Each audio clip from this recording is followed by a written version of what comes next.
말씀 보도록 합니다. 말씀은 사무엘상 24장 6절에서 7절 말씀입니다.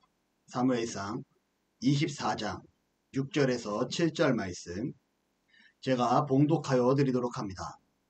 자기 사람들에게 이르되 내가 손을 들어 여호와의 기름 부음 받은 내 줄을 치는 것은 여호와께서 금하시는 것이니 그는 여호와의 기름 부음을 받은 자가 됨이니라 하고 다윗이 이 말로 자기 사람들을 금하여 사울을 해하지 못하게 하니라. 사울이 일어나 굴에서 나가 자기 길을 가니라. 아멘. 우리가 지지난 시간 계속해서 다윗을 통하여 하나님의 말씀을 듣고 있습니다. 하나님이 함께하는 자는 어떠한 삶을 살아야 되는가 라는 말씀을 듣고요. 또한 그 하나님과 함께하는 자는 어떠한 복을 누리게 되는가 라고 말씀을 드립니다. 형통케 되는 복을 누리는 하나님과 함께하는 자가 누리게 되는 그 형통의 복에 대해서 말씀을 듣게 되죠. 그리고 오늘은 그 이어지는 말씀으로 그렇다라면 형통한 자는 어떠한 생활이 어떠한 삶이 있어야 되는지 함께 말씀을 나누고자 합니다. 여러분 복 받고 싶습니까? 대답이 없는 분은 별로 생각이 없는 분입니까? 복 받기 싫습니까? 다시 묻겠습니다. 복 받고 싶습니까? 아멘. 사람은요 누구나 복을 받고 싶어 하고요 누구나 잘 되고 싶어 하는 것이 당연한 이치고 삶의 원리입니다. 그러다 보니까 수많은 세상의 사람들이요 부를 축적하기 위하여 투자를 하고 저축을 합니다. 또 사람들과의 관계를 통하여 권력을 소유하고 싶기도 하고요 또 할 수만 있다면 건강을 지속적으로 유지하고 싶어 하는 것이 우리 대부분 사람들이 누리고 싶어 하는 복 중에 하나입니다. 더 나아가 내가 낳은 자녀가 잘 되고자 하는 것, 이것 또한 우리가 바라는 복 중에 하나라는 거죠. 그런데 여러분, 제가 여기서 말한 복은요 성경에서 말하는 복이라기보다는 세상에서 말하는 복이라는 확률이 더 큽니다. 제가 전에 한번 말씀드립니다. 성경에는 두 가지 복을 말하고 있습니다 라고 얘기하죠. 1차적인 복이 무엇입니까? 1차적인 복, 김종인 선생님 말씀하려는 거 아닙니까? 성경에서 말하는 1차적인 복은요 감사합니다. 여러분들이 자꾸 까먹어야지 제가 했던 걸 또 할 수 있어요. 되새겨도 부담이 되지 않습니다. 성경에서 말하는 1차적인 복은요 하나님께서 우리에게 주신 구원입니다. 아멘. 여러분들은 1차적인 복을 소유하신 분들이십니까? 아멘. 그렇죠. 구원 얘기하려고 그랬어요. 네, 감사해요. 3달란트.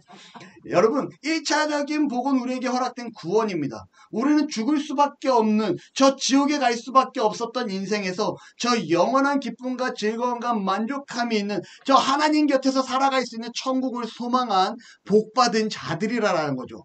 이것을 가리켜서 뭐라고 얘기합니까? 구원이다 라고 얘기합니다. 그리고 이 복받은 구원, 이 1차적인 복 가운데 하나님 앞에 감사하고 충성하며 나아갈 때 하나님께서 또 다른 복을 주어주시는데 그게 바로 2차적인 복이다 라고 말씀을 드리죠. 아마 이 2차적인 복이 세상적인 복이 아닐까 싶으면 여러분 그렇다면 오늘 형통한 자의 삶의 자세라고 얘기를 하는데 여기서 말하는 형통이라는 복은 1차적인 복을 말하는 걸까요? 2차적인 복을 말하는 걸까요? 여기서 말하는 형통은요 1차를 얘기하는 게 아니에요. 1차적인 자가 누리게 되는 2차적인 복을 나타내고 있다는 겁니다. 여러분 그렇다면 이 형통한 자들이 누리는 이 복을 누리는 자들은 어떠한 삶을 살았기에 이 2차적인 복을 누릴 수 있게 되는 걸까요? 지난주에는 하나님과 동행하면 1차적인, 2차적인 복을 누리게 됩니다. 하나님과 함께 해야 됩니다. 그러면 형통한 자가 됩니다. 라는 얘기를 해요. 오늘은 그에 앞서 좀 더 구체적으로 말씀을 좀 나눠보고자 합니다. 제가 언젠가부터 고민이 좀 살짝 드는 게 있습니다. 어떤 고민이냐? 제가 사무실과 교회가 같이 붙어 있잖아요. 그럼 여기를 자주 나옵니다. 거의 365일 중에 360일 이상은 제가 이곳에 나와요. 끊임없이 이 앞으로 동네 어르신들이 폐지를 죽기 위해서 건강을 위해서 돈을 위해서 다니시는 모습을 보게 됩니다. 그분들 볼 때마다 제 마음에 어떠한 갈등이 있냐면요. 이건 갈등이 있으면 안 돼요. 당연히 해야 되는 겁니다. 하나님의 사람으로서 저분들에게 복음을 전해야 되는데, 저분들이 예배하는 자로, 예배자로 마지막 하나님 품에 가기 전까지 붙잡아 드려야 되는데라는 생각이 들어요. 그런데 그런 분들과 접촉을 해보지 않다 보니까 제가 그분들에게 어떻게 복음을 전해야 될까라는 생각이 듭니다. 죄송한 표현이 될지 모르겠지만 많은 대다수의 분들이 그렇게 폐지축하는 분들이 어느 분들은 깔끔하고 깨끗하게 하는 분들도 있지만 정말 지저분하고 다가가기 부담되는 분들도 많이 있어요. 그런 분들을 보면서 제가 선뜻 다가가지 못하는, 준비되어 있지 못한 제 모습에 하나님 앞에 부끄러움 따름입니다. 그런데 여러분, 제가 이런 마음을 품는 이유는요, 마태복음 25장 40절 말씀에 이렇게 기록합니다. 지극히 작은 자에게 한 것이 내게 한 것이다. 누가 하신 말씀입니까? 예수님이 우리에게 주신 말씀이잖아요. 지극히 작은 자에게 한 것이 내게 한 것이다. 저 폐지 줍는 자들에게 한 것이 내게 한 것이다 라고 하나님께서 저에게 음성을 주시는 거예요. 그러니 제 마음에 감동이 있고 이걸 어떻게 해야 되는데 라고 제가 고민을 한다고 하잖아요. 고민하면 안 돼요. 그냥 가서 전해야 됩니다. 그런데 제가 여전히 부족함을 느끼는 거죠. 여러분, 우리는 지극히 작은 자에게 다가갈 때, 성경이 요구하는 그 말씀대로 삶을 살아갈 때 형통한 복을 누리게 될 줄 믿습니다. 아멘. 얼마 전에 저희 딸, 작은 딸 말고 큰 딸이 물어봅니다. 원수를 사랑하라. 아빠, 어떻게 원수를 사랑해? 여러분, 원수를 사랑할 수 있습니까? 여러분, 진짜 원수 같은 놈을 아이고 사랑해 하면서 끌어안아줄 수 있나요? 제가 아이에게 이렇게 얘기합니다. 원수를 사랑하라고 해서 그 사람을 안아주라는 게 아니야. 원수를 사랑한다고 해서 그 사람에게 사랑을 고백하라는 하나님의 말씀이 아니야. 원수를 사랑하라는 말은 그 사람이 온전한 길에 설 수 있도록 하나님의 마음을 가지고 그 사람을 위해서 기도하는 것이고, 그러한 가운데 그 사람을 불쌍히 여기는 것, 이것도 사랑이야 라고 얘기합니다. 다시 말하면 그 사람을 불쌍히 여길 때 하나님은 내 마음에 그 불쌍히 여기는 자를 향한 긍휼이라는 사랑의 마음을 주시는 것, 이것조차 하나님 앞에 원수를 사랑하라는 그 하나님의 말씀에 순종이야 라고 얘기합니다. 그러자 저희 효주가 오, 긍휼이라는 단어 좋은데? 이렇게 얘기를 합니다. 여러분, 하나님은요, 우리에게 원수를 사랑하라고 명합니다. 저 원수에게 욕지거리하고 싸우고 대적하기보다는 그 원수를 향해서 불쌍히 여기는 마음으로 그를 향하여 잔잔한 마음을 가지고 기도할 수 있는 것. 이게 바로 성경이 우리에게 요구하는 삶이라는 거죠. 여러분, 그러한 삶이 가능하겠습니까? 아멘. 형통한 삶을 살기 위해선 그러한 결단이 있어야 될 줄 믿습니다. 중요한 건요, 이러한 결단과 이러한 행동에는 하나님의 말씀은 당연히 전제되어야 되고, 그 말씀 가운데 당연히 기도가 수반되어야 된다는 거예요.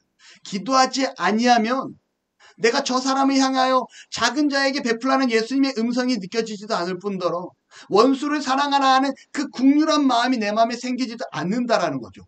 기도하며 나아갈 때 이러한 자세가 내 안에 생기게 됩니다. 아멘. 성경은 이처럼 우리에게 다양한 것들을 요구합니다. 그리고 이러한 다양한 요구가 우리 생활에, 우리가 살아가는 가운데 적용되기 시작할 때 저와 여러분들은 형통한 복을 누리게 될 줄로 믿습니다. 아멘. 오늘 본문에 보니까요, 다윗이 아주 어려운 선택을 하고 있음을 봅니다. 사울이 다윗을 죽이려고 할 때 사울의 아들이었지만 다윗의 친구였던 요나단, 이 요나단의 도움으로 사울의 죽음에서 다윗이 도망치게 됩니다. 그리고 다윗은 도망한 가운데 수많은 사람들이 오히려 다윗과 함께하기 시작을 하죠. 여러분, 사울이 다윗을 죽이고자 하는 시작이 어디입니까? 다윗은요, 하나님의 영광을 위해서 골리앗과 싸워 이깁니다. 그리고 나서 사울 본인이 다윗을 스스로 군대의 장으로 세워줘요. 그런데 이 다윗이 전투에 나갈 때마다 승리하는 모습을 보여줍니다. 놀라운 건 사울이 나갈 때마다가 아니라 다윗이 나갈 때마다 전쟁에서 승리하게 되고요. 수많은 백성들이 다윗을 가리켜 그가 개선장군으로 전쟁에서 승리하며 돌아올 때 이렇게 외칩니다. 사울은 천천히요, 다윗은 만만히로다. 라고 외치기 시작을 해요. 이 말 가운데 질투하고 불만을 느끼기 시작했던 사울이 이 불만이 커져가기 시작하고요. 더 나중에는 어떻게 됩니까? 결과적으로 다윗을 죽이고자 하는 감정으로까지 커지게 됩니다. 다윗이 엔게디라는 광야로 도망을 갑니다. 이때 이미 다윗을 따르는 군사들이 400명가량 되었다라고 성경은 기록해요. 적지 않은 숫자입니다. 다윗이 사울을 피해 군대의 장관으로 이미 도망쳤지만 다윗을 따르는 자들이 이미 400명이다 라고 얘기를 해요. 사울과는 또 다른 세력이 어디선가 다윗의 주축으로 키워지고 있는 상황입니다. 놀라운 사실은요, 여러분, 다윗이 자신의 만족과 자신의 안위를 위해서 정권적인 이 인원을 확충시켜가는 것이 아니었다라는 거예요.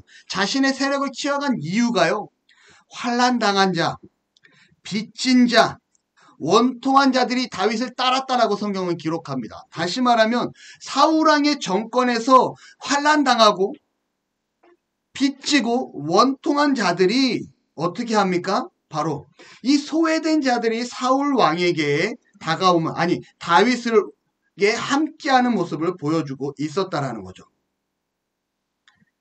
사울은요, 다윗을 죽이기 위해, 이러한 다윗을 죽이기 위해 3,000명이나 되는 어마어마한 군사를 데리고 엔게디 광야로 오게 됩니다. 이 사울의 군세의 위협을 느낀 다윗 일행이 한 굴에 들어가 숨게 되고요. 여러분, 참 재밌는 일은 다윗이 숨어있는 이 굴에 마침 사울이 아주 왕성한 신체 활동이 움직였나 봅니다. 대변이 내려오기 시작해요. 똥이 마려운 겁니다. 그래서 그 군사들 중에서 똥을 쌀 수가 없잖아요. 그래서 이 대변 활동을 위해서 그가 한 굴에 들어가서 대변 활동을 하기 시작을 합니다. 여러분, 이 굴에 마침 누가 있습니까? 다윗과 다윗의 군사들이 있었다라는 거죠. 여러분, 적진에 홀로 혈혈단신으로 들어온 사울입니다. 여러분, 도간에 든 쥐예요. 다윗이 얼마든지 단칼에 사울을 죽일 수 있는 상황입니다. 여러분, 어떠한 일이 벌어집니까? 다윗의 군사들이 사울을 죽이겠다 말할 때 다윗은요, 사울의 조심히 다가가 그의 옷자락을 살짝 베고 나옵니다. 그리고 그를 죽이지 않죠. 왜 저 사울을 죽이지 아니합니까? 당신 왕을 죽이려 하는, 다윗을 죽이려 하던 자 아닙니까? 라는 말에 다윗이 오히려 그들을, 자신의 부하들을 만류하는 모습을 보여줍니다. 하는 말이 무엇이냐? 하나님께 기름 부은 자는 내가 절대 해할 수 없노라 라는 성경의 중심으로 하나님이 세운 자를 하나님의 위치에서 바라본 다윗의 모습이었다라는 거죠. 그리고 사울은 자신이 옷이 잘려졌는지도 모른 채 동굴을 나가게 되고요. 이 굴 밖에 나가는 사울을 보고 한참 뒤에 다윗이 외쳐 말하기 시작합니다. 내 주인 되신 왕이시여 하며 그에게 엎드려 절을 하죠. 여러분, 이미 다윗은요, 자신의 세력을 구축했지만 사울을 적대할 생각이 전혀 없는, 사울의 군대의 장으로 머물러 있고자 하는 마음이 여전히 맞물러 있었던 다윗이었다는 거예요. 단지 사울의 죽임을 피해서 엔게디 광야로 도망 나와 있었다는 상황이라는 거죠. 저는 왕을 헤아려 한 적이 단 한 번도 없습니다. 하지만 하나님께서 당신을 내 손에 오늘 맡겼지만, 내가 당신을 죽일 수 있게 허락해 주셨지만, 난 당신이 기름 부은 자이기 때문에 당신의 손에 옷자락만 자르고 나왔습니다 라는 얘기를 하죠. 여러분, 이 사실을 알았을 때 사울이 어땠을까요? 등골이 오싹했을 거예요. 자신이 지금 다윗을 죽이려고 3,000명의 군사를 끌고 나왔는데 다윗은 오히려 혈혈단신으로 나와 있는 그 굴 속에 있는 자신을 죽일 수 있음에도 불구하고 자신을 죽이지 않았다는 사실에 등골이 오싹했을 거예요. 그리고 그가 얘기합니다. 24장 17절. 나는 너를 학대하지만 너는 나를 선대하니 너는 나보다 의롭다. 그러면서요, 24장 20절과 21절 말씀에 다윗을 향하여 너는 이스라엘의 왕이 될 것이고 너의 왕위가 영원할 것이고 라며 다윗을 축복하는 모습을 보게 됩니다. 여러분, 다윗과 사울이 화해한 겁니까? 화해한 것처럼 나오죠. 화해한 게 맞아요. 그런데 또 문제가 발생됩니다. 26장에 보니까요, 또 사울이 군사 3,000명을 데리고 다윗을 쫓기 시작합니다. 여러분, 분명히 사울이 자신의 입으로 너는 하나님이 세우는 왕이고 하나님의 다윗을 왕으로 세울 것이고 너의 왕위가 영원할 것이다라고 본인의 입으로 축복했음에도 불구하고 지금 사울이 다시금 26장에 10강야로 다윗을 잡기 위해 또다시 출발하는 장면이 기록되기 시작한다라는 거죠. 왜 이런 장면이 반복될까요? 정말 다윗이 잘못한 걸까요? 소미 앉아있어? 잘못한 걸까요? 여러분, 아닙니다. 다윗이 잘못한 게 아니에요. 여러분, 중요한 건요. 사울은요, 하나님의 말씀에 귀 기울이지 않았다라는 겁니다. 사울은요, 하나님 앞에 기도하지 않습니다. 오히려 그는 차기 왕권을 노리는 다윗을 폄하하는 자, 다윗을 시기하는 자, 다윗에게 질투하는 자들의 그 신하들의 음성에 귀를 기울입니다. 다윗이 당신을 해야 할 것입니다. 다윗이 당신의 자리를 노리고 있습니다. 다윗이 왕이 되면 당신을 가만 놔두겠습니까? 이러한 세상적인 음성에만 귀 기울이고 있는 사울이라는 거죠. 여러분, 제가 아까도 말씀드립니다. 형통케 되는 자는 하나님 앞에 기도함으로 나아가야 됩니다. 말씀에 기준하여 하나님 앞에 기도하는 자가 형통케 됩니다라고 얘기하잖아요. 오늘 사울은요, 분명히 하나님께 형통한 자로 세워주셨어요. 이스라엘의 왕으로 세우십니다. 그럼 그가 하나님의 말씀에 귀 기울이지 아니하고 하나님 앞에 기도하지 아니하고 그가 세상에 귀 기울였을 때 어떠한 상황이 발생됩니까? 또다시 하나님의 사람 다윗을 죽이러 출발하고 있었다라는 거죠. 여러분, 생각해 보자고요. 사울왕 하나님 앞에 기름 부은 자 맞습니다. 다윗 또한 하나님 앞에 기름 부음 받은 자 맞습니다. 서로가 같이 함께 신앙 안에서 나아갔다라면 얼마든지 협력할 수 있고 얼마든지 도울 수 있는 거예요. 이거를 질투하고 바라볼 상황이 아니라는 거죠. 그러한 상황에 하나님 앞에 귀 기울이지 아니하고 하나님 앞에 순종하지 아니하고 하나님 앞에 나아가지 아니하자 그는 다윗을 죽이기 위해 하나님이 기름 부은 자를 죽이기 위해 나아가는 모습을 보여준다라는 겁니다. 이때 다윗이 어떻게 하는지 아십니까? 사울이 다윗을 잡기 위해서 10강야에 군사를 3,000명을 데리고 진을 치고 막사를 준비해서 쉬게 됩니다. 이때 다윗이 자기의 군사들을 데리고 사울의 진영으로 숨어 들어가게 됩니다. 여러분, 무엇입니까? 다윗이요, 죽음을 각오하고 나아갑니다. 이 죽음을 각오하고 나아가면 뭐냐면 사울의 진영에 들어가다가 잘못 걸리기라도 하면 3,000명이라는 군사들 앞에 다윗과 그 일행들은 죽임을 당할 수밖에 없는 상황이에요. 그러함에도 불구하고 다윗은 그의 몇 군사들과 함께 사울의 군사 장막까지 들어가게 되고요. 잠자고 있는 사울을 발견하게 됩니다. 아비새가 다윗에게 얘기해요. 내가 단 한 칼에, 두 칼도 아닙니다. 한 칼에 사울을 쳐 죽이겠습니다. 그런데 다윗이 얘기하죠. 안 된다. 하나님이 기름 부음 받은 자를 죽여서는 안 된다. 하나님이 기뻐하는 일이 아니다라고 그들에게 얘기합니다. 그리고 그의 창과 물병을 가지고 나오라 해서 창과 물병을 가지고 나오게 되죠. 여러분, 창과 물병을 가지고 나오는 것, 다윗의 군사들은요, 사울을 죽이려 하는 게 당연한 거예요. 왜요? 그들의 왕은 다윗이고 그 왕을 죽이려 하는 자, 그 적대하는 자를 죽이는 건 다윗의 군사들로서 당연한 행동입니다. 그러한 당연한 행동 가운데 다윗은 그래 니들 말이 맞아라고 귀 기울이지 않아요. 자신의 군사들의 말에 귀 기울여야 됨에도 불구하고 그의 중심은요 어디에 있습니까? 하나님이 되어 있습니다. 하나님의 음성에 귀 기울이고 하나님이 원하시는 뜻이 무엇인지 판단하며 기도하며 나아가는 다윗을 본다는 거죠. 하나님이 사울을 죽이는 것을 원하지 않는다.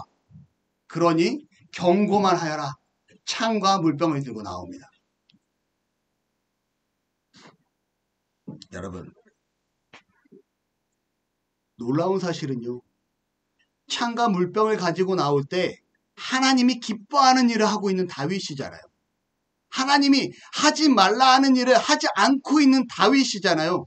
그러할 때 그 3,000명이나 되는 군사들을 하나님께서 깊은 잠에 빠지게 하심으로 다윗과 그의 군사들이 그 진영을 나가는데 어떠한 해도 당하지 않게 하십니다. 누가 도우십니까? 하나님이 도우십니다. 여러분 한번 보자고요.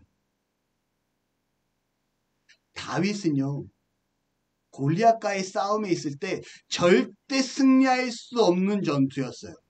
그럼에도 불구하고 하나님의 군대를 모욕하는 골리앗을 봤을 때 다윗은 그 하나님을 향한 열정과 뜨거움으로 참을 수 없었습니다. 그래서 그가 어떻게 합니까? 만군의 여호와 이름으로 내게 나아가노라. 할 수 없는 일이지만 주께서 말씀하시니 나아가는, 주님 말씀하시면 내가 나아가리다라는 다윗의 모습을 봅니다. 오늘은요, 자신의 수중에 사울이 들어왔어요. 얼마든지 사울을 죽일 수 있습니다. 자신의 지금 능력으로 얼마든지 사울을 해할 수 있어요. 그러한데 다윗은 하지 않아요. 왜 하지 않습니까? 주님 말씀하시면 내가 멈춰서리라. 멈춰선 다윗의 모습이라는 거예요. 내가 할 수 있고 내가 능력이 있음에도 불구하고 하나님의 뜻이 그렇다라면 제가 멈춰 서겠습니다. 사울은 다윗을 죽이려고 온갖 수단과 방법을 동원하지만 다윗을 죽일 수가 없습니다. 반면 다윗은요, 사울을 죽일 수 있는 2번의 기회가 있었지만 그는 사울을 죽이지 아니합니다. 여러분, 이때 다윗의 군사는 몇 명이 되어 있을까요?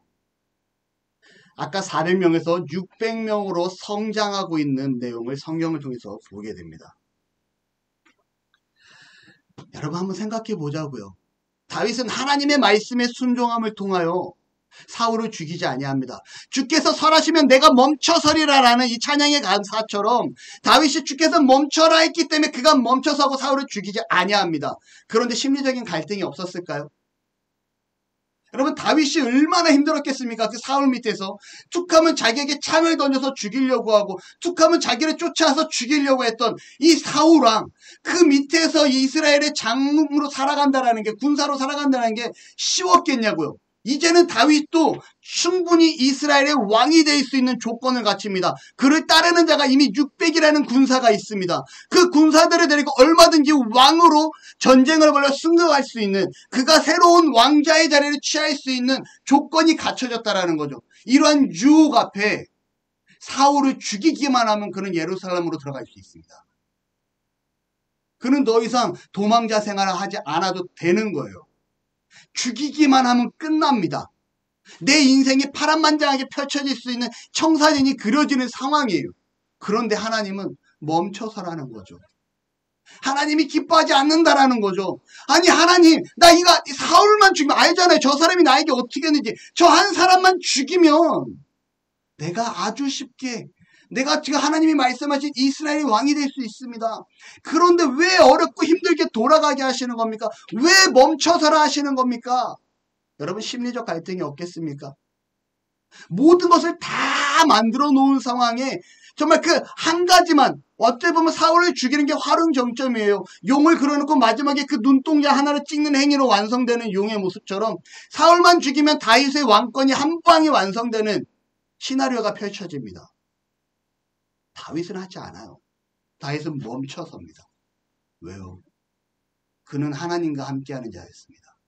다시 말하면 그는 하나님과 함께하고 하나님 앞에 기도하는 자였기 때문에 그는 멈춰설 수 있었다라는 거죠. 왜 제가 자꾸 기도를 말씀드립니까? 왜 그가 멈춰섰다, 기도하는 자였다라고 말합니까?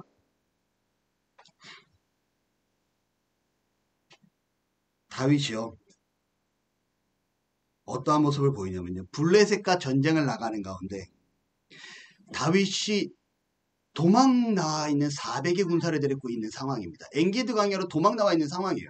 이때 블레셋이 이스라엘을 점령했다는 소식을 듣고 본인이 지금 이스라엘의 군사로서 비록 사울왕을 피해서 도망 나와 있지만 자기가 이스라엘의 군사로서 지금 블레셋에 점령당한 자신의 민족을 지켜볼, 가만히 둘 수가 없는 거예요. 그래서 어떻게 합니까? 다윗이 하나님께 기도합니다. 23장 2절에 이에 다윗이 여호와께 묻자와 이르되 내가 가서 이 블레셋 사람들을 치리이까? 여호와께서 다윗에게 이르시되 가서 블레셋 사람을 치고 그일라 사람들을 구원하라 라고 말합니다. 무슨 말입니까? 다윗이 그일라 지역에 그 이스라엘 백성들이 고통당하고 있는데 하나님 어떻게 합니까? 하나님 말씀하시는 거예요.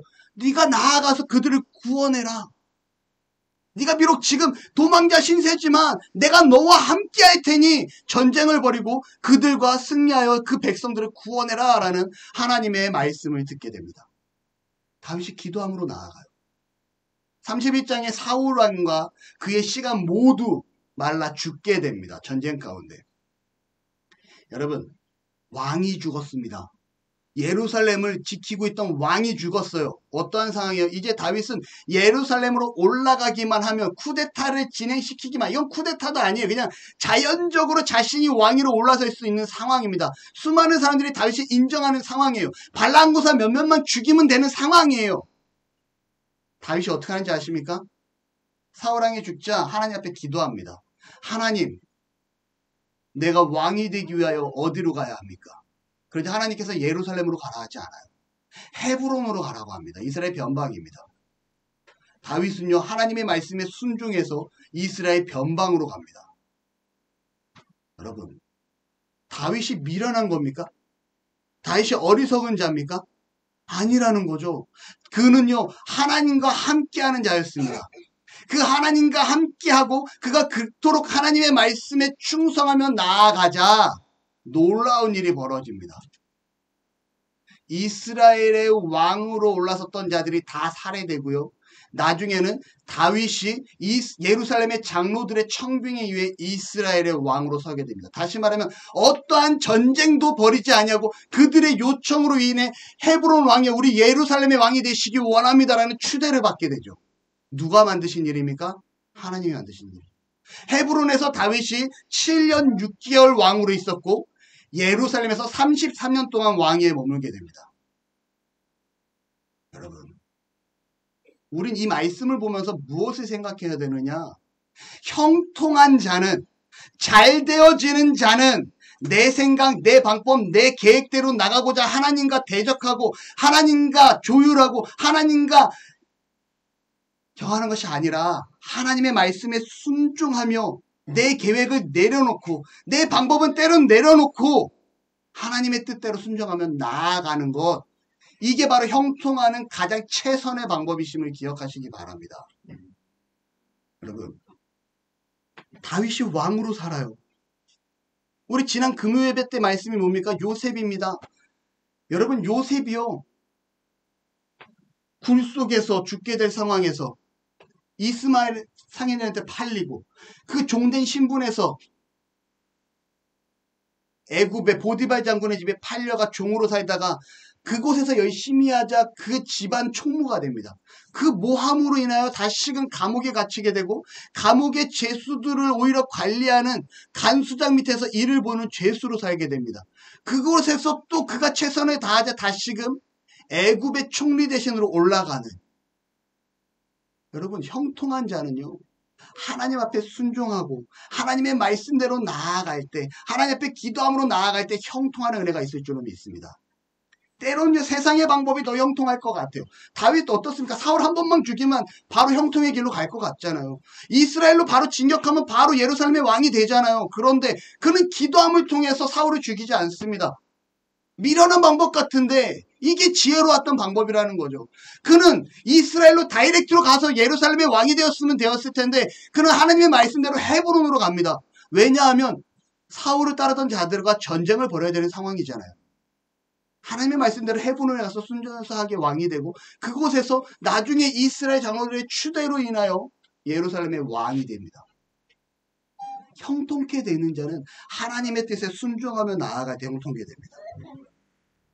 제가 항상 말씀드리죠. 그리스도인은 이 땅에 샘플로 살아야 됩니다.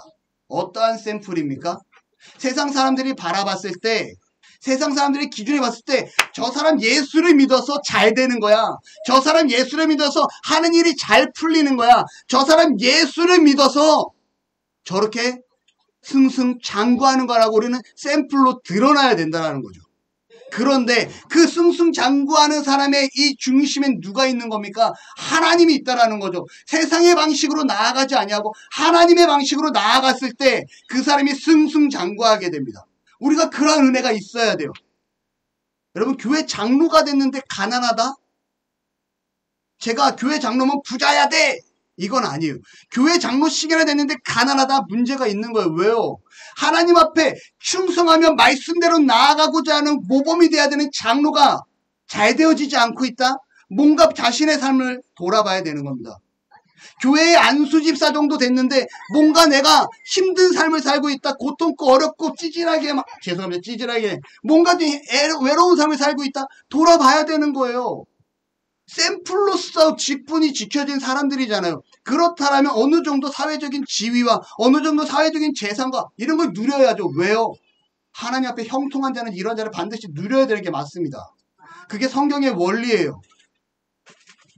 우리가 그렇게 살지 못하는 건 하나님 앞에 형통한 자로 살고자 다짐하지 않았기 때문에 그렇다라는 거죠. 여러분, 저는 하나님 앞에 형통한 자가 되고 싶습니다. 나아가 우리 나눔의 가족 모두가 하나님 앞에서 형통한 자로 살기를 축원합니다. 아멘. 결단하자고요. 결단하지 않으면 세상의 유혹과 세상의 즐거움과 세상의 만족 앞에서 내가 결단하지 아니하면 결코 다윗과 같이 되지 아니해요. 결코 요셉과 같이 되지 않습니다. 세상의 샘플이요? 그렇게 살아야 되는데 샘플이 될 수가 없잖아요. 그러면 하나님 앞에 형통한 자가 됐을 때 우리는 샘플로 살아갈 수 있습니다. 하나님 앞에 결단함을 통하여 하나님께 기도하며 하나님의 뜻을 따라 형통케 되는 그러한 삶을 살아가실 수 있는 저와 우리 나눔의 가족들 모두가 되시기를 축원합니다. 기도하겠습니다.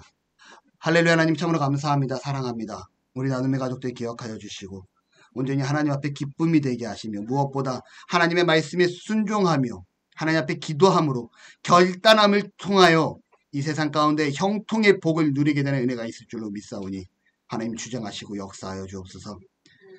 내 방법, 내 생각, 세상적인 것들이 더 지혜로워 보이고 좋아 보일지 모르나 우리가 하나님의 말씀 안에 정말 순종하며 결단하며 나아가는 은혜가 있기를 원하오니 우리의 삶을 주장하시고 하나님 함께하여 주옵소서. 예수님의 이름으로 기도합니다. 아멘.